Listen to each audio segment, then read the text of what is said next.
Earlier this week, I visited FEMA headquarters in Washington to thank the emergency responding personnel who are working 24/7 here in Florida and throughout the southeast. All righty then.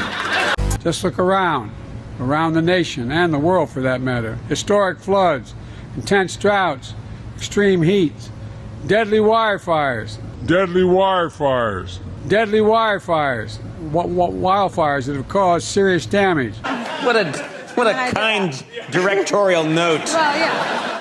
Look, it's hard to believe there's any climate deniers left in America. Let me tell you something, there are. Script.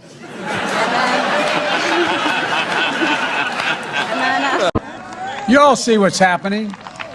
Wildfires burning 2 million acres in California this year alone. Deadly wildfires burning. So the number of times I had to pee during The Irishman.